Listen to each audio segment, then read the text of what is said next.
Hola, que el Señor le bendiga muy ricamente. En esta oportunidad estamos aquí para predicar la palabra de Dios, para dar el consejo sabio de su palabra, pero también para animar a cada uno de nosotros a través del Espíritu de Dios. Toda esta semana hemos estado hablando, no la libertad política, sino la libertad con la cual Cristo a usted y a mí nos hizo libres. Porque Jesucristo dijo, recuerde, en el Evangelio según San Juan, en el capítulo 8, en el verso 36, que si el Hijo del Hombre os libertare, seréis verdaderamente libres.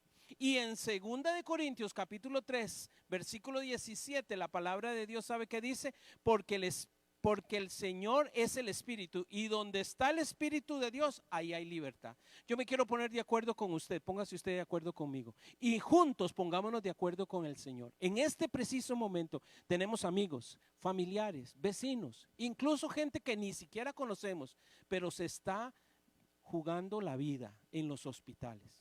Los números de muertes de ayer fue impresionante y los de hoy siguen subiendo. Pero nosotros tenemos autoridad. ¿Por qué? Porque creemos en un Cristo que libera todas nuestras enfermedades y todas nuestras dolencias. Hoy mismo, en la tarde, tengo permiso de contar este testimonio. Guardo el nombre por respeto, pero sí me dijo que se los dijera a todos. En un momento en su vida de estar ahí enfermo, no sabía qué hacer, la temperatura seguía subiendo y él declaró a Dios: Señor, ¿qué hago? Y Jesús se manifestó y le dijo: vuelve tus ojos a mis llagas, vuelve tus ojos a mis llagas. Y yo quiero ser sensible ahora, antes de pasar a la palabra.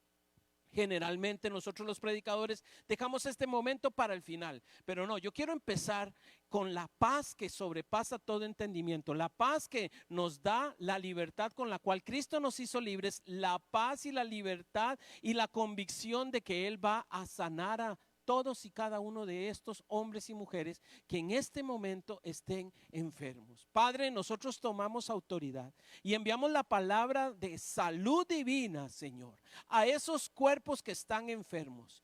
Tu palabra a nosotros nos enseña que por tus llagas hemos sido sanados, y nosotros hoy declaramos, Señor, tu palabra, Señor, sobre esos cuerpos. Usted ahí donde me está escuchando, pronuncia el nombre de ese amigo, ese familiar, ese conocido que está en este momento en el hospital, en el nombre de Jesús, o que tal vez está en la casa porque ya no hay camas en los hospitales y tuvo que quedarse en la casa pero está enfermo, o que tiene algún síntoma. No esperes estar total y absolutamente consumido en la enfermedad. Háblale a tu síntoma en el nombre de Jesús. En el nombre de Jesús de Nazaret estamos declarando ahora salud divina para nuestros cuerpos, desde la cabeza hasta nuestros pies, porque por tus llagas hemos sido sanados.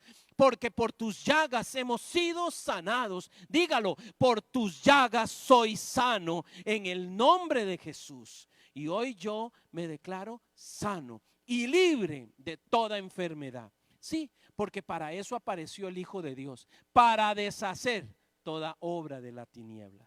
Amén. Estoy contento, estamos muy agradecidos por este momento que sé que vamos a recibir mucha bendición. Amén. ¿Está preparada? ¿Buscó su cuadernito, su lapicero? Espero que me diga que sí. Bueno, pues coja su Biblia en alto y repita después de mí: esta es mi Biblia. Esta es la palabra de Dios. Yo la voy a leer, yo la voy a estudiar. Ella es la inconfundible, inconmovible palabra de Dios. Cielo y tierra pasará, pero tu palabra nunca pasará. La semana pasada estuvimos conversando a la luz de Romanos capítulo 9. Y en capítulo 9 nosotros encontramos algo muy interesante. El tono del apóstol cambió totalmente. Veníamos del capítulo 8 y nosotros nos acordamos bien de la maravillosa gloria que se describe en el capítulo 8. Al entrar al capítulo 9 encontramos un tono del apóstol Pablo al escribir el capítulo 9 lleno de tristeza. Él abre su corazón, así sus emociones, vamos a decir así, la parte humana de este hombre. ¿Por qué? Porque se llenó de tristeza en el capítulo 9.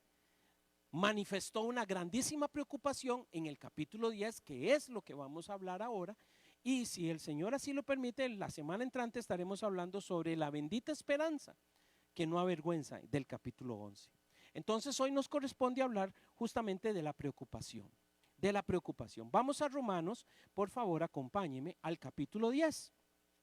Hemos disfrutado estas semanas este libro tan hermoso. Sí, hay que decir, yo honestamente siempre lo he leído, siempre lo hemos estudiado, pero esta vez le he tomado más gusto.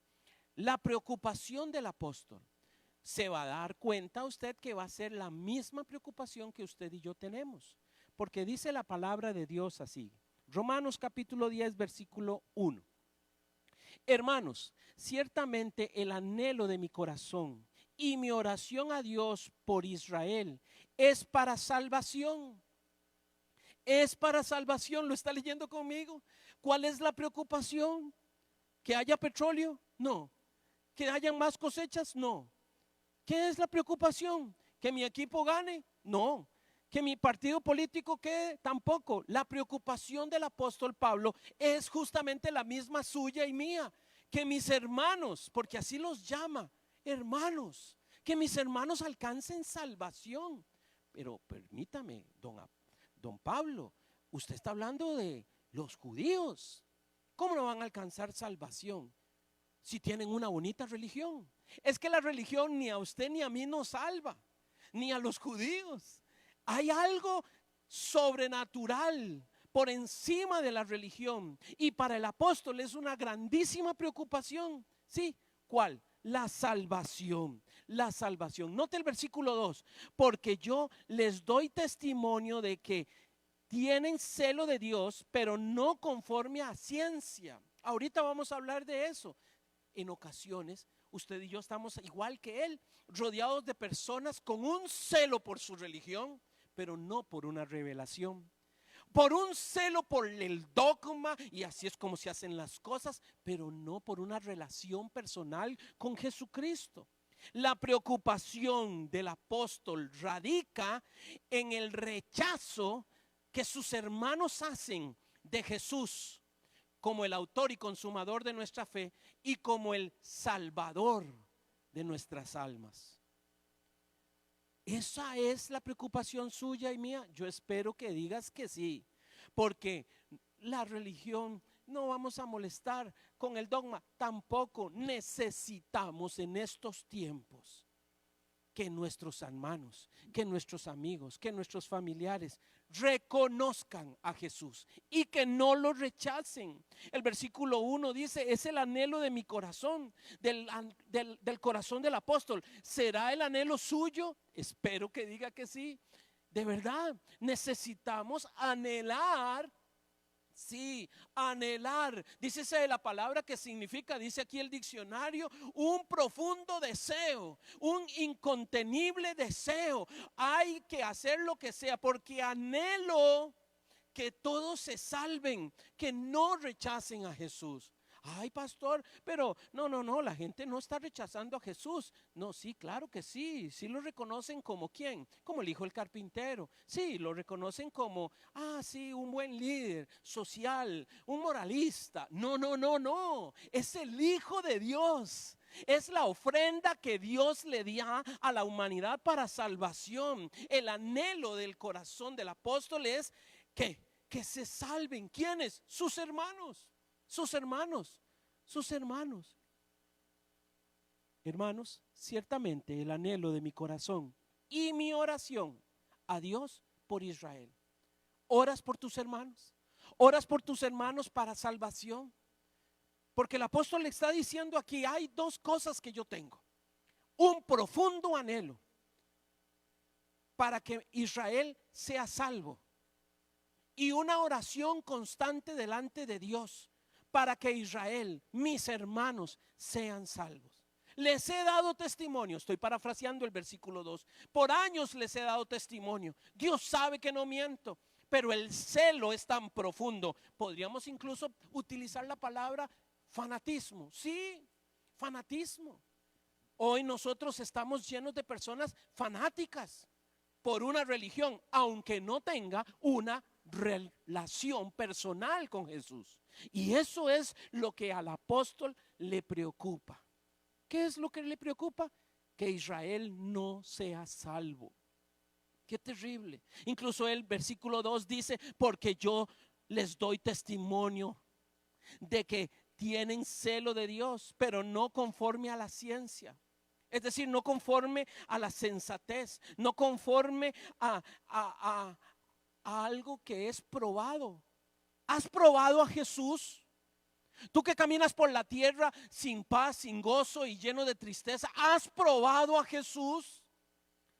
Generalmente caminamos la vida probando de todo. Dale la oportunidad. Escucha a este predicador. No sé cuánto más va a aguantar esta tierra. No sé cuánto tiempo te falte a ti o a mí. ¿Quién lo sabe? ¿Quién sabe cuándo morirá? Nadie. Eso solo lo sabe el Señor. Pero de una cosa estoy seguro, que ausente del cuerpo, presente con el Señor. ¿Puedes decir lo mismo? Tienes una convicción sólida y le puedes decir a la familia, no se preocupen. Si no regreso, si el Señor me llamara, nos vemos en el cielo. Eso se llama convicción de salvación. El apóstol deseaba que todos sus hermanos israelitas, judíos, tuvieran la convicción de la salvación. Yo les he dado testimonio, dice, pero no quieren. Tienen más celo por su dogma, por su religión, y no se abren, se han endurecido. Una de las características de la persona que defiende más su dogma y su religión es esa. ¿Cuál? Endurecimiento de corazón. Ya no entiende, ya lee y no entiende, ya no acepta nada. Este hombre tiene la autoridad moral y espiritual para hacerle el llamado a Israel, y la preocupación al máximo. Lo estresaba, podría decir, si se me permite, el saber que lo están rechazando, no a él, porque no, vea, no la van a rechazar a usted, no me rechazan a mí, no rechazaron al apóstol Pablo, rechazaron al Hijo de Dios. Dice la Biblia en el Evangelio según San Juan, en el capítulo 1, usted se acuerda que a lo suyo vino y los suyos no le recibieron, mas a todo aquel que le recibe le da la potestad, es decir, el derecho legal de hacerlo hijo de Dios. Esto no es conforme a la carne o a la sangre, sino que ha sido voluntad de Dios. No fue la voluntad del hombre, no fue la voluntad de una mujer, es la voluntad de Dios que ninguno se pierda y que todos procedamos al arrepentimiento. El apóstol Pablo eso lo entiende claro, y al ver en sus hermanos el rechazo a Jesús, le cuento, en esta sociedad en la que usted y yo nos correspondió vivir, usted puede ser muy moralista y nadie va a tener problema con usted. Puede ser de este o aquel partido político y nadie va a tener problema con usted. Puede tener esta o aquella religión, pero el mundo espiritual, escúcheme bien, la atmósfera en esa oficina cambia cuando un hombre invoca la sangre de Cristo. Cuando un hombre o una mujer declaran Jesucristo es el Señor, ahí empieza a florecer todo tipo de contienda. El filósofo sale, el estudiado, el religioso, el fanático, con celo. ¿Por qué? ¿Por qué les molesta tanto? Ese es el nombre que está por encima de todo nombre, Jesucristo. Jesús es el Hijo de Dios. Al ignorar, escuche, al ignorar el propósito de Dios, están ignorando su justicia y quieren la suya propia. No, es que solo nosotros somos salvos. ¿Ha escuchado usted ese término? Solo nosotros, este grupo que guarda esto o aquello, estos somos los salvos. Así. ¿Qué le parece si lee el versículo 3 conmigo? Porque ignorando la justicia de Dios y procurando establecer la suya propia, no se han sujetado a la justicia de Dios. Esto es serio, hermano. Y el apóstol sabe hablarle a este pueblo judío, a este Israel y por supuesto a usted y a mí. El consejo es que su justicia no puede estar por encima de la justicia de Dios. porque Dios es justo. No es que a mí no me parece, a mí lo que me parece es tal cosa. ¿Le dirá el barro lo que tiene que hacer al alfarero? ¿Le dirá a la criatura cómo debe comportarse el creador? No, no más. Hoy es una noche, número uno, para anhelar salvación para nuestros amigos y familiares. Dos, orar por cada uno de ellos. Y tres, tener cuidado con esta que se llama boca. Hay una predicadora que admiramos muchísimo que dice, esta boca mía. Sí, esta boca mía. Sí, tenemos que tener cuidado. Alineemos nuestras palabras a la justicia de Dios, porque la justicia de Dios está amarrada a su misericordia y a su gran amor con que nos ha amado. Si fuera por usted, sí, tal vez nunca hubiera alcanzado salvación, porque no lo merece. Yo no puedo hablar de su caso ni de su nombre, voy a utilizar el mío. Es posible que tal vez al conocerme sin Dios, sin fe y sin esperanza, cualquiera hubiera dicho, ese Francisquito, ese va para los infiernos, y ya me mandaron a los infiernos. No, no, no, no. Pero la justicia de Dios fue mayor que el comentario ajeno. Alineémonos entonces a la justicia de Dios. Alineemos nuestras palabras a Dios y entendamos, sí, que nosotros tenemos una relación personal con Jesucristo y que Él es nuestro Señor y Salvador. Recuerde que en este mes estamos hablando que Jesucristo salva, sana, liberta y nos da la victoria. Sí, pero eso es algo más que un eslogan. La preocupación del apóstol por Israel es grande. Él abre su corazón, los llama hermanos. Hermanos, hermanos, por favor, no rechacen a Jesús. Eso es lo que está diciendo. Porque el versículo 4 es muy fuerte. En vez de soltar un aplauso en medio de la audiencia judía, me imagino el restregar de dientes que hubo. Me imagino las caras. Me imagino esas frentes. Oh, Dios mío, ¿qué habrá soltado ahí? Porque el versículo 4 declara, leo para usted, Romanos capítulo 10, versículo 4. Porque el fin de la ley es Cristo. Se acabó. Llegamos al final. No porque la ley sea mala, incluso la Biblia declara que la ley fue buena. Fue el ayo que nos enseñó lo mal que estábamos. Fue la institutriz que nos enseñaba el camino por donde debíamos caminar y que objetamos muchas veces voluntariamente al punto de llamarlo pecado. Es la ley la que en determinado momento a usted y a mí nos señaló como pecadores. Pero ¿sabe qué? Dice el apóstol Pablo, porque el fin de la ley es Cristo, para justicia de todo aquel que cree. Qué importante es creer en esta noche. ¿Creer en quién? En Jesús. En Jesús como el autor y consumador de nuestra fe. La preocupación suya, ¿verdad que sí? Se va a solucionar cuando ese amigo, ese familiar, ese hijo, esa hija, ese nieto, ese vecino le venga y le cuente, mire, vea lo que me pasó. Abrí mi corazón a Jesús. Hoy estoy leyendo la palabra.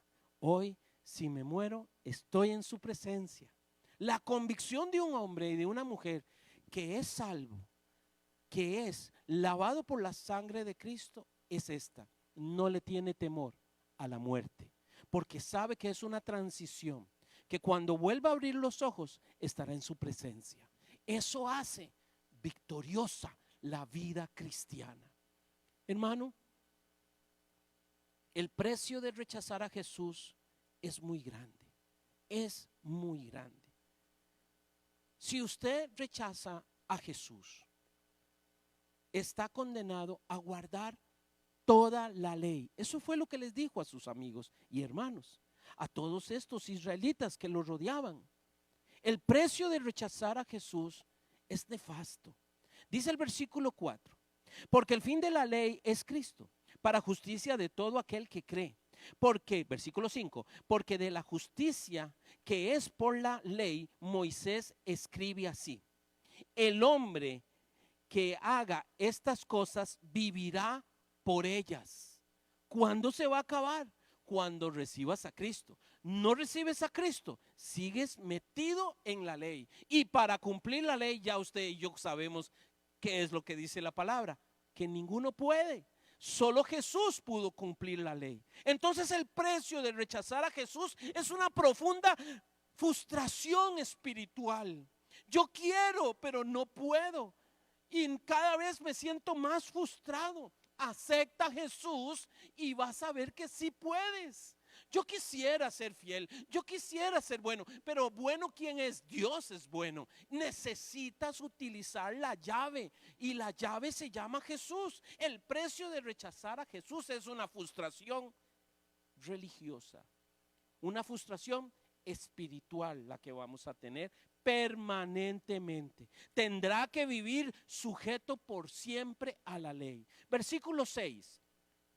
El precio de rechazar a Jesús. Ahí es donde estamos. Segundo punto de nuestro mensaje. Versículo 6. Pero la justicia que es por la fe, dice así: no digas en tu corazón, ¿quién subirá al cielo? Esto es para traer abajo a Cristo. O ¿quién descenderá al abismo? Esto es para hacer subir a Cristo de entre los muertos. ¿Qué está leyendo? Bueno, eso es una figura literaria que el apóstol siempre ha sugerido y ha utilizado muchas veces. Él está citando Deuteronomio capítulo 30. Es literalmente propio para el momento y la ocasión utilizar estas palabras. ¿Qué es lo que está diciendo en Tiquicia? Ironía, ironía. Si usted rechaza a Jesús, ¿quién? ¿Quién lo va a salvar? Eso es lo que está diciendo. Si usted rechaza a Jesús y se aferra celosamente a su dogma, a su doctrina, a que la justicia tiene que ser así, porque yo soy el justo, porque yo soy el que tengo la razón. Entonces, y todos los demás están equivocados. Sí, ok. Entonces, ¿quién va a subir al cielo? Dígame quién. ¿Quién si no fue Jesús? ¿Y quién bajó a las profundidades? ¿Quién si no fue Jesús? ¿Quién vino, vivió, murió y resucitó por tus pecados y por los míos si no fue Jesús? Rechazar a Jesús es una frustración, es un precio muy alto. Número uno. Número dos, estaría sujeto a cumplir toda la ley, y usted y yo desde ya sabemos que sin Jesús no podemos, porque Jesús nos lleva al Padre, ¿sí? Porque no hay otro mediador entre Dios y los hombres sino Jesucristo hombre. En una oportunidad los discípulos le dijeron: maestro, muéstranos al Padre y nos basta. Tanto tiempo con ustedes, yo mismo les he modelado al Padre. Sí. El precio de rechazar a Jesús es terrible, porque no hay otro como Jesús. Él vino, Él descendió de los cielos por obra y gracia del Espíritu Santo, engendrado en el vientre de María, la madre de Jesús. Sí, nació, vivió, convivió con todos y cada uno de sus amigos. Pero no solamente eso, sino que murió. Pero no solo murió, sino que resucitó.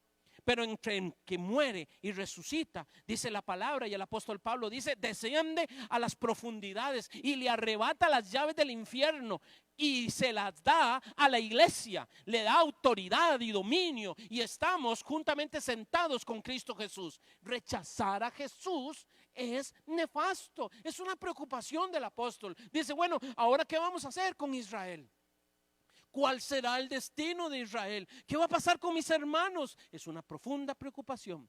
Pero también él sabía que su preocupación no solamente se quedaba en el plano natural, emocional, sino que el precio de rechazar a Jesús era nefasto. Sí, utilizó un poquito de ironía en estos versículos, por supuesto que sí. Sus preocupaciones lo llevan entonces a algo que usted y yo le hemos dado respuesta a tres preguntas cruciales.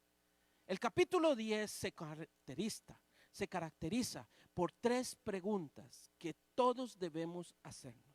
La primera: ¿cómo puedo ser salvo? La segunda: ¿quién puede ser salvo? Y la tercera: ¿cómo crezco en fe. En esta tercera división de este capítulo, yo quiero darle respuesta a la luz de la Biblia de estas interrogantes. La primera, ¿cómo puedo ser salvo? Sí, porque el apóstol no solamente conversa con Israel, con los judíos, sus hermanos, como lo vimos en el capítulo 10, versículo 1, sino que ahora conversa con nosotros, para que nosotros podamos conversar con nuestros amigos y familiares. ¿Cómo hago para ser salvo? ¿Qué puedo hacer? Bueno, la Biblia enseña claramente, a partir del versículo 8 del capítulo 10, leo para usted. Mas, ¿qué dice? Ahí está la pregunta. Cerca de ti está la palabra, en tu boca y en tu corazón. Es la palabra de fe que predicamos, que si confesamos con tu boca que Jesús es el Señor y creyeres en tu corazón que Dios le levantó de los muertos, serás salvo. Porque con el corazón se cree para la justicia, pero con la boca se confiesa para salvación. ¿Cómo puedo ser salvo? Bueno, yendo todos los días a la iglesia. Respuesta equivocada. Lo siento, esa no era. No estamos diciendo que ir a la iglesia sea malo, al contrario. Ojalá, la Biblia incluso lo declara. No dejen de congregarse como algunos ya tienen por costumbre. Están yendo a todas partes y a las iglesias no. Este lugar es muy apropiado y cumple con todos los requisitos del Ministerio de Salud para que usted se congregue con nosotros. Pero la Biblia sigue diciendo que cómo ser salvo. La Biblia declara ahí la respuesta. Versículo 8. Más que dice, cerca de ti está la palabra en tu boca y en tu corazón. Hay una alianza entre lo que mi corazón tiene y mi boca va a pronunciar, porque de la abundancia del corazón hablará la boca. ¿Sí? Entonces, con la boca, sí, se confiesa para salvación y con el corazón se cree para la justicia. ¿Cómo puedo ser salvo? Tienes que confesar a Jesús. Sí, tienes que confesar a Jesús. Bueno, está bien, yo confieso. ¿Qué confieso? Muy sencillo, porque yo estoy creyendo que usted, que me está mirando, Dios la va a levantar como el evangelista para su familia. Estoy creyendo que usted, que me está mirando, Dios lo va a levantar como el evangelista para todos sus compañeros de trabajo. Estoy convencido de que la iglesia es la que debe anunciar hoy más que nunca que Cristo salva, sana y liberta y nos da victoria. Y que viene pronto también. ¿Qué tengo que confesar? Que si confesamos, versículo 9, la palabra de Dios es preciosísima, ella es la que nos guía. ¿Qué tengo que confesar? Que si confesáis con tu boca que Jesús es el Señor y creyeres en tu corazón que Dios le levantó de los muertos, serás salvo. Sí, este es un día para salvación. Yo sé que tal vez hace muchos años tú hiciste esa oración. ¿Lo confesaste? Sí, es importante que tu boca y tu corazón se alineen. ¿Crees en Dios? Bien haces. Pero ahora confiesa a Jesús como tu Señor y Salvador. Declara que Jesús es el Señor, que Jesús es el Señor. Y cree en tu corazón que Dios le levantó de los muertos para perdón de todos tus pecados y los míos. Eso hace la diferencia. Pastor, ¿no es suficiente solamente con creer? No, no es suficiente. Hay que confesarlo. ¿Y por qué? Porque dice la palabra de Dios que incluso los demonios creen y tiemblan. Pero ningún demonio confesará que Jesús es el Señor. Y lo dice su palabra en Primera de Juan. Usted y yo debemos confesar a Jesús como nuestro Señor. ¿Y por qué lo vamos a confesar? Porque lo creemos en nuestro corazón. ¿Cómo puedo ser salvo? Bueno, debes alinear tu boca. Sí, alinear tu boca y tu corazón. Deberás confesar. ¿Quiénes pueden ser salvos? Esa es otra pregunta. ¿Por qué? Pensar en mi abuelita que era tan buena. Por supuesto, al nietito le van a decir, abuelita se fue para el cielo. Bueno, eso el nieto se lo va a creer. Habría que preguntarle a los vecinos si la abuela se fue para el cielo. ¿Qué estoy diciendo? Lo que estoy diciendo es que hay una oportunidad abierta hoy para todo aquel que cree y confiesa que Jesús es el Señor. ¿Quién puede ser salvo? Capítulo 10 del libro de Romanos, versículo del 11 al 13. Vamos a la Biblia. ¿Quién puede ser salvo? ¿Qué dice la Biblia? Pues la Escritura dice, ¿qué dice? Todo aquel que en él creyese no será avergonzado. ¿Estás creyendo? Espero que digas amén. Todo aquel, ¿y todo aquel quién es? Todo aquel, todo aquel. Ahí está usted, ahí estoy yo. Tenemos toda la posibilidad. Sí, también su vecino. Sí, también su hermana. Sí, también su hijo. Sí, también su patrón. Sí, todos tenemos la oportunidad. Todo aquel que en él creyere no será avergonzado, porque no hay diferencia entre judío y griego, pues el mismo que es Señor de todos es rico para con todos los que le invocaren. Versículo 13, porque todo aquel que invocare el nombre del Señor será salvo. ¿No le parece maravilloso? Abrió la puerta, no a un grupo étnico, no a un pueblo, no solamente a una nación, sino a todo aquel. Me imagino ese auditorio cuando este hombre dijo en el versículo 12, porque no hay diferencia entre judío y griego. ¿Qué dijo? ¿Cómo que no hay diferencia? Si nosotros no somos tan malos como ellos. Yo sí me merezco el cielo. Eso lo he escuchado yo hoy. Yo no soy tan malo como aquel. Es que usted y yo no llegamos al cielo por lo buenos que pretendamos ser o lo bueno que todos los demás digan que usted es, ni por la bonita y fervor y fanatismo religioso. Usted y yo llegaremos al cielo. ¿Por qué? Porque Jesús es el Señor y perdonó todos nuestros pecados al morir en la cruz del Calvario y al resucitar. Y mi corazón lo cree y mi boca lo confiesa. ¿Por qué te avergüenzas de hablar de Jesús? ¿Saben tus amigos que eres cristiano? No, sí, claro, porque, perdón, sí, se me olvidaba, siglo XXI, sí, se me olvidó, el año 2021, todos son cristianos. No, señor, no, señor. No, todos, no y no. La Biblia enseña quién puede ser salvo. Todo aquel que en él creyese. Dos.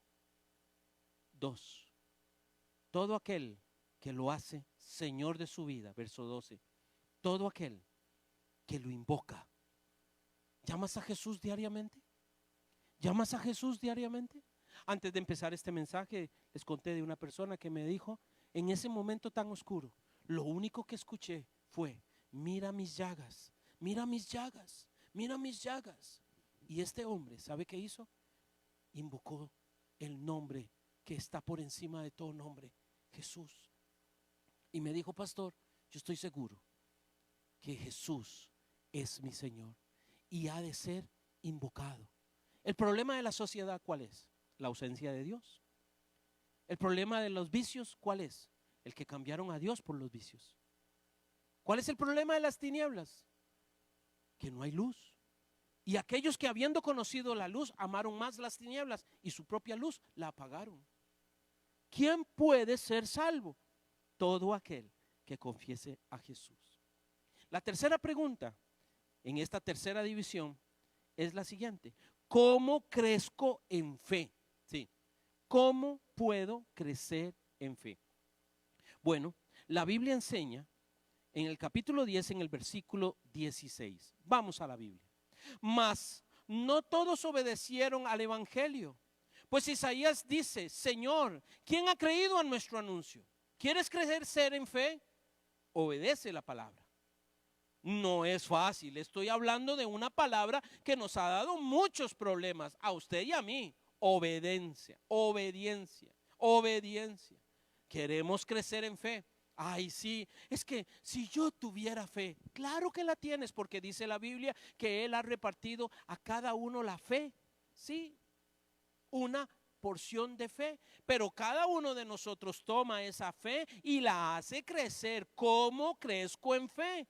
¿Por qué? Porque ahora sé cómo ser salvo. 2, ahora sé quién puede ser salvo y ahora necesito crecer en fe. Verso 17. Así que la fe es por el oír y el oír de la palabra de Dios. Esto es una palabra que nosotros los predicadores utilizamos mucho. Sí, pero está ahí en este precioso capítulo. A pesar de que al apóstol Pablo le preocupaba muchísimo y le dolía el corazón de sus hermanos, ¿usted cree que a uno como pastor no le duele? Después de tantísimos años metidos en las iglesias y no crece. ¿Pero qué es lo que pasa? ¿Por qué no crece? ¿De verdad? ¿Será que es malo el predicador? ¿Será que es mala la música? ¿Será que hicieron esto, que hicieron lo otro? Y buscamos y buscamos. No, no, no, no. Es que hay una verdad. Es que si quieres crecer en fe, la fe viene por el oír y el oír de la palabra de Dios. Satura tu mente con la palabra de Dios y las cosas van a cambiar. Saturémonos cada uno de nosotros de la palabra de Dios y seremos hombres y mujeres de fe. ¿Sí? ¿Cómo crezco en fe? Número 1, oyendo la palabra de Dios. Verso 18. Pero digo, ¿no han oído antes bien? Por toda la tierra salió la voz de ellos y hasta los fines de la tierra sus palabras. Está citando el Salmo 19, versículo 4. ¿Qué está diciendo? Que por todo lado se está escuchando la voz del Espíritu Santo que está volcando a la gente a buscar de Dios.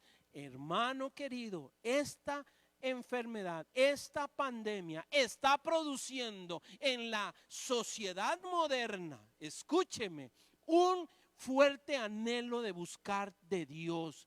Por todas partes está saliendo la voz. Escuche bien, escuche bien. Abra sus oídos. Dios te está llamando. Verso 19, ¿cómo crezco en fe? También digo, están citando a otro en Deuteronomio capítulo 32, eso es lo que está citando en el versículo 19. También digo, dice el apóstol Pablo, ¿no ha conocido esto Israel? Por supuesto que sí, la respuesta es inmediata, sí. Primeramente Moisés dice, yo os provoqué a hacerlo con un pueblo que no era pueblo, con pueblo insensato, os provocaré a ira. ¿Sí? Hacelo. Todos saben quién salva. Dios. Todos saben quién es el Rey, el Señor. Todos saben quién murió por sus pecados y por los míos. Jesucristo, Jesucristo. ¿Cómo puedo crecer en fe? Oyendo la palabra de Dios, prestando atención a la voz del Espíritu Santo que se ha soltado por las naciones. Esto no lo va a solucionar un gobierno mundial. Esto solo tiene una solución en el corazón suyo y mío, que se entrone Jesucristo. Y esa era la preocupación del apóstol. La verdad, que es una preocupación que también debería estar en nuestros corazones, por los que todavía no creen en Jesús, ni leen su bendita palabra. ¿Cómo crezco en fe? Versículo 20. E Isaías dice resueltamente, fui hallado de los que me buscan. ¿Estás buscando a Dios? Qué buenas noticias tenemos aquí. Fui hallado de los que me buscan. Me manifestaré a los que no preguntaban por mí. ¿Qué se me iba a ocurrir a mí? Predicar de Cristo. Jamás, jamás. Francisquito, no puedo, no, pero su amor y su misericordia. ¿Qué se le va a ocurrir a usted, humanamente hablando, que sea usada por Dios? Tengo una muy buena noticia. A Dios se le ocurrió usar tu boca y la mía, usar tu fuerza y la mía, usar tus manos y las mías. A Dios se le ocurrió, porque dice Isaías resueltamente, fui hallado de los que me buscan. Estamos buscando a Dios más que nunca. Hoy más que nunca buscamos al Señor. Versículo 21 declara así, pero acerca de Israel dice, todo el día extendí mis manos a un pueblo rebelde y contradictorio. Sí, el amor de Dios es tan grande. ¿Va a haber salvación, predicador, para Israel? Sí, claro que sí. Por supuesto que sí. Pero también hay que declarar lo que el versículo 21 dice. Ellos han sido tan rebeldes. Yo espero que usted no sea rebelde. Yo espero que usted deje la rebelión y busque a Dios. ¿Qué es ser rebelde? Ay, no tengo tiempo. No estamos hablando de mala crianza. Estamos hablando de una rebeldía en el corazón de los hombres y las mujeres de poner a Dios en segundo lugar. Dios ha de ser nuestra prioridad. Terminamos aquí. Porque si se dio cuenta, no leí el versículo 14 ni el versículo 15. Lo dejé para el final. ¿Por qué?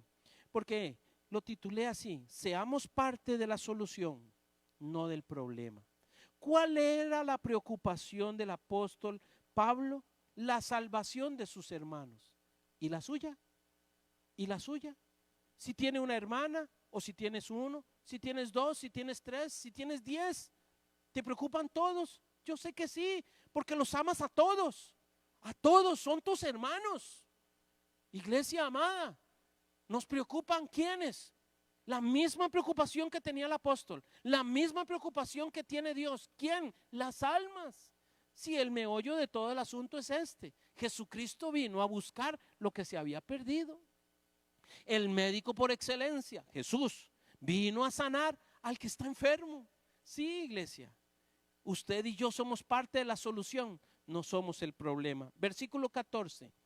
¿Cómo pues invocarán a aquel en el cual no han creído? ¿Y cómo creerán en aquel quien no han oído? ¿Y cómo oirán sin haber quien les predique? Verso 15. ¿Y cómo predicarán si no fueren enviados? Como está escrito: cuán hermosos son los pies de los que anuncian la paz, de los que anuncian buenas nuevas. El apóstol sabe que sí, que sus hermanos se están perdiendo, le está preocupando muchísimo, pero sabe que él no es el problema, sino que él es parte de la solución. Usted no es el problema, usted y yo somos parte de la solución. ¿Cuándo? Cuando obedecemos a la palabra. ¿Qué es lo que tenemos que hacer? Ayudarles a invocar. ¿Cómo creerán en aquel a quien no han oído? ¿Ya les estás predicando? Ay, sí, les he dicho tantas veces que ya no me quieren oír, me rechazan. Vuélvalo a hacer. Estamos en tiempos en donde los corazones están suavizando, sí. A través de la aflicción, a través del problema, a través de la misma enfermedad. Estamos todos interesados en que Jesús sea el Señor. Espero que digas que sí. De todos aquellos que se están perdiendo, espero que digas: yo soy parte de la solución, yo no soy el problema. ¿Cómo pues invocarán a aquel en el cual no han creído? ¿Habrá alguien que les ayude a escuchar de Jesús? ¿Y cómo creerán en aquel que no han oído? ¿Y cómo oirán si no hay quien les predique? ¿Habrá alguien en este momento que está detrás de ese monitor que dice: yo voy a solucionar esto, yo voy a seguir insistiendo, yo voy a seguir predicando, voy a establecer las buenas nuevas de salvación para todos los que me rodean? Ese es el llamado que Jesús hace a cada uno de nosotros y que por supuesto el apóstol Pablo declara en el capítulo 10. El apóstol Pablo en el capítulo 10 le dice a todos sus hermanos judíos, a toda esta nación de Israel: yo no soy el problema, yo no soy el problema. Usted bien conoce la historia. Este hombre llamado Saulo de Tarso, perseguidor de la iglesia, camino a Damasco, tuvo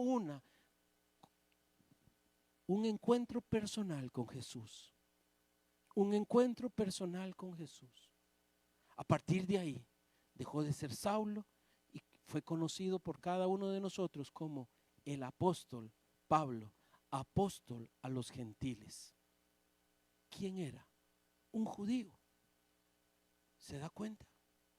¿Quién podría creer que un judío ocupara a Jesús? Pues sí. ¿Quién podría creer que yo con mi bonita religión ocupara a Jesús? Pues sí. Porque la religión no salva. El que salva es Jesús. Yo quiero asociarme con usted en este momento para orar, para que nuestros pies sean tan hermosos como dice su palabra en el versículo 15. Cuán hermosos son los pies de los que anuncian paz, de los que anuncian buenas nuevas. ¿Qué estás hablando? ¿De qué vamos a hablar mañana? ¿Del marcador? Ay, por favor. Eso es pasajero, es un juego. ¿De qué vamos a hablar? ¿De la política? Que nunca nos ha quedado bien y no podrá nunca. Hoy más que nunca debemos hablar en casa, en el barrio, sí, en el trabajo, en el teletrabajo, con mis compañeros, en medio de los compañeros de la U, en medio de los compañeros del colegio. ¿De quién? De Jesús. Quiero asociarme con usted. Sé que tienes en tu corazón personas que sabes que todavía no han rendido su corazón a Jesús. Pero sabe, la Biblia enseña que si el Hijo del Hombre os libertara, serán verdaderamente libres. Tal vez inmediatamente tus pensamientos y los míos dicen, pero ¿cómo va a alcanzar salvación si está sumergido en los vicios? Si el Hijo del Hombre os libertare, serán verdaderamente libres. No hay vicio que sea más alto que la liberación que Jesús viene a darle. Tal vez en este momento vas a decir, no, pero es que está sumergido en tanto pecado. No hay pecado que pueda superar el amor de Dios. ¿Escuchó? Para salvación. ¿Qué tenemos que hacer? Orar, orar. Porque eso fue lo que dijo el apóstol. En el capítulo 10, versículo 1, hermanos, ciertamente el anhelo de mi corazón y mi oración a Dios es por Israel. Mis hermanos, el anhelo mío, que sé que es el mismo suyo, la oración mía, que sé que es la misma suya, es la salvación de nuestros hermanos, los ticos o de la nacionalidad que seas. ¿Quiere cerrar sus ojos y pensar en esa persona que usted sabe que el Espíritu Santo, yo sé que el Espíritu Santo te está poniendo personas ahora que no le conocen, que necesitan urgentemente salvación?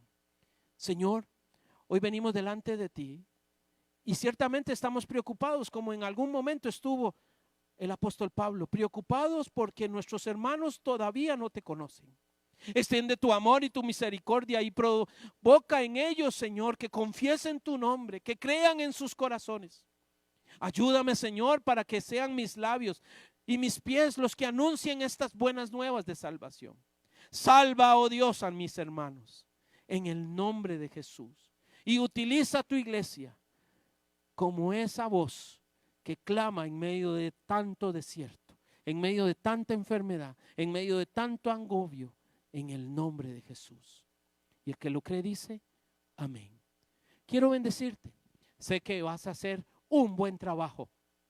Sé que cuando veas otra vez tus pies, los verás, como dice Romanos capítulo 10, versículo 15. Cuán hermosos son. No porque sean, ay, yo veo los míos y de verdad son hermosos. Y son bien gordos. Pero no estoy viendo lo gordo. Estoy viendo que sirven para que el evangelio de Jesucristo se extienda a todas las personas. Sí, oremos. Yo quiero bendecirte. Levanta tus manos ahí donde tú estás. Yo te bendigo en el campo y te bendigo en la ciudad. Te bendigo a la entrada y te bendigo a la salida. Y todo lo que tú haces prospera en el nombre de Jesús. Amén.